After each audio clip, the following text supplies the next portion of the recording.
Assalamualaikum warahmatullahi wabarakatuh.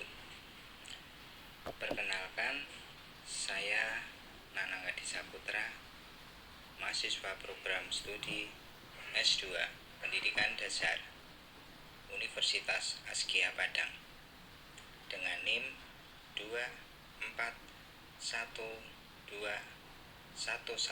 24121116027. Pada kesempatan ini, saya akan memandu dalam video tutorial analisis statistik menggunakan SPSS, uji statistik yang saya bahas yaitu meliputi: pertama, uji normalitas; yang kedua, uji homogenitas; yang ketiga, uji ANOVA satu arah; yang keempat, uji regresi linear berganda beserta uji T parsial. Seluruh pengujian ini penting untuk analisis data kuantitatif, khususnya dalam penelitian bidang pendidikan. Mari kita mulai dari tahap awal, memasukkan data dari Excel ke SPSS. Langkah pertama yang saya lakukan adalah membuka file data Microsoft Word Excel. Kemudian saya menyalin seluruh data hasil ulangan siswa dari 3 kelas: kelas A, kelas B, dan kelas C.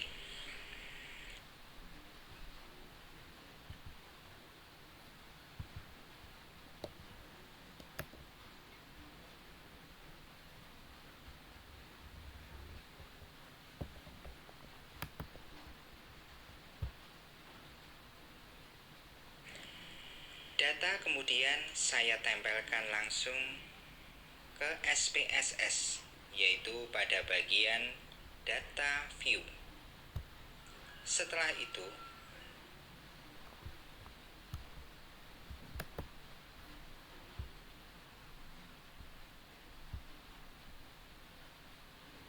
saya atur nama variabel, tipe data, dan label di variabel view agar sesuai untuk proses analisis.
Yang pertama adalah uji normalitas.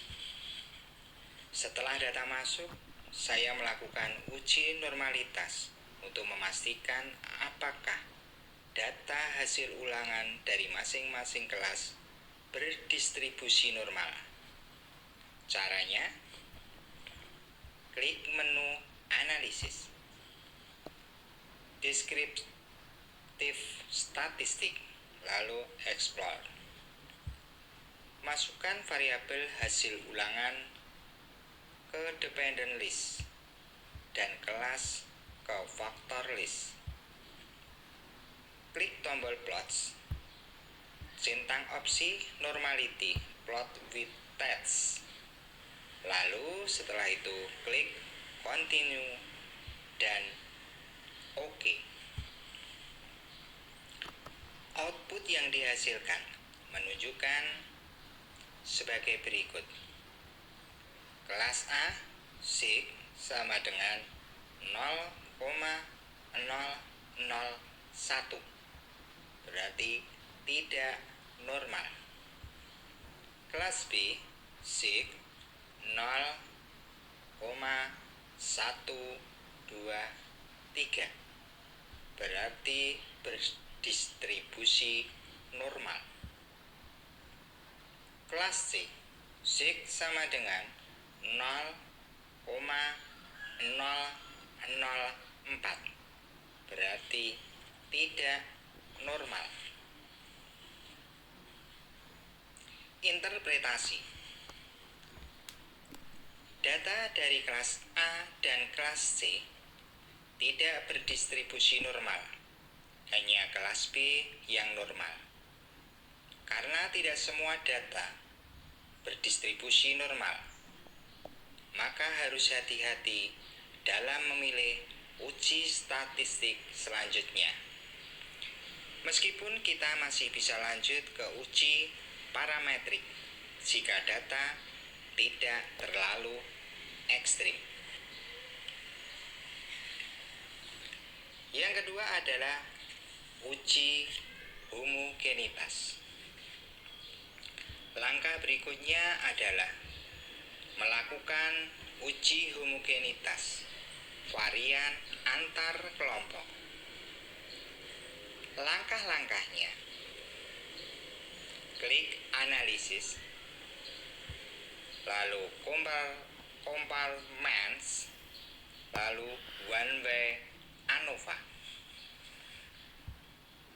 Masukkan variabel hasil ulangan ke dependent list dan kelas ke faktor. Klik option, centang homogeneity of variance test, lalu klik continue dan OK. Output menunjukkan nilai level test sig sama dengan 0,74734, lebih besar dari 0,05. Interpretasi. Karena nilai signifikansi lebih dari 0,05, maka varians antar kelompok homogen. Artinya, syarat homogenitas terpenuhi dan tidak dapat melanjutkan ke uji ANOVA.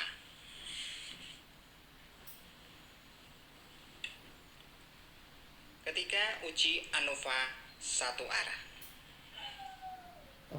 Uji ANOVA digunakan untuk mengetahui apakah terdapat perbedaan rata-rata hasil ulangan antar tiga kelas tadi.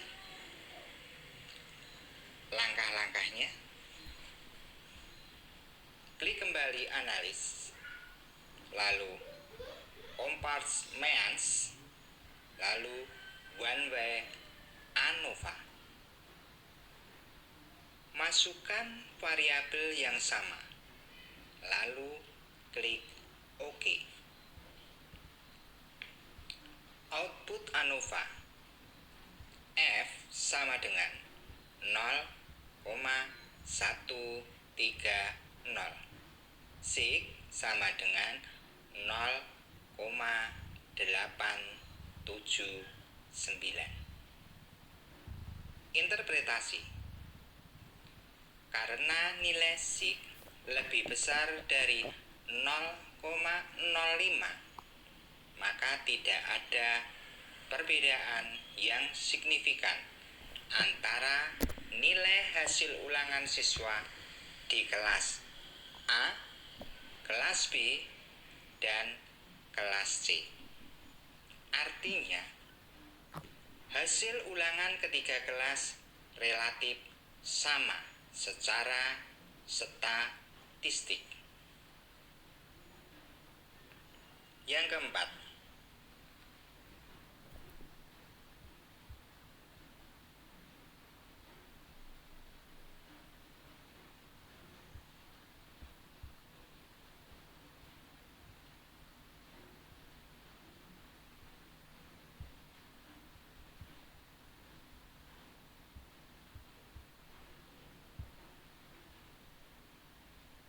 regresi linear berganda dan uji T parsial. Langkah terakhir adalah analisis regresi linear berganda untuk melihat pengaruh dua variabel bebas, yaitu motivasi belajar dan gaya belajar terhadap prestasi belajar. Langkah-langkahnya: klik analis,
lalu regression, lalu linear. Masukkan prestasi belajar ke kotak dependen dan motivasi serta gaya belajar ke kotak independen. Lalu klik OK. Output ANOVA regresi F sama dengan 18,087. Sig sama dengan 0,000.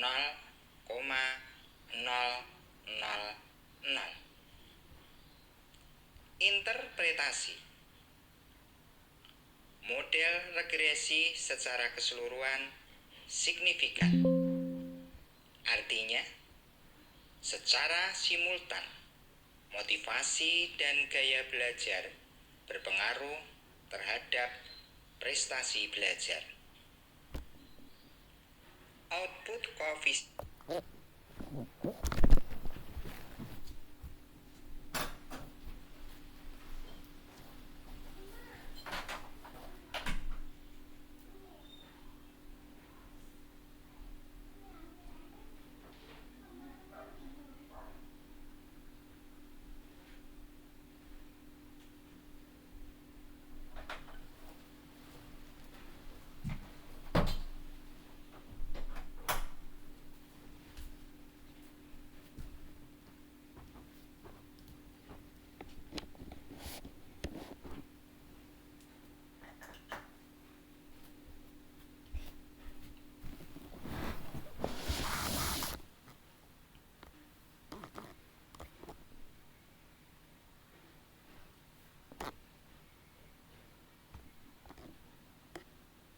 Koefisien, yaitu uji T parsial. Variabel B, T, sig. Gaya belajarnya 0,387, 0,732, 0,471. Motivasi 0,418, 0,827, 0,416. Interpretasi. Gaya belajar tidak berpengaruh secara signifikan karena sig sama dengan 0,471. Motivasi belajar juga tidak signifikan secara parsial karena sig sama dengan 0,416. Dengan demikian, meskipun model secara keseluruhan signifikan, tidak ada variabel yang dominan secara individu dalam mempengaruhi prestasi belajar.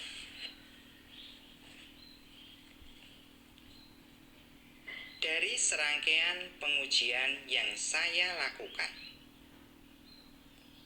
berikut kesimpulannya. Data hanya sebagian normal, tetapi varian antar kelompok homogen. Uji ANOVA menunjukkan tidak ada perbedaan signifikan hasil ulangan antar kelas. Regresi linear berganda menunjukkan bahwa motivasi dan gaya belajar bersama-sama berpengaruh terhadap prestasi belajar, tetapi tidak signifikan secara parsial. Semoga tutorial ini bermanfaat, yaitu bagi rekan-rekan yang sedang menyusun skripsi ataupun tesis dengan pendekatan kuantitatif. Terima kasih telah menyimak video ini. Wassalamualaikum warahmatullahi wabarakatuh.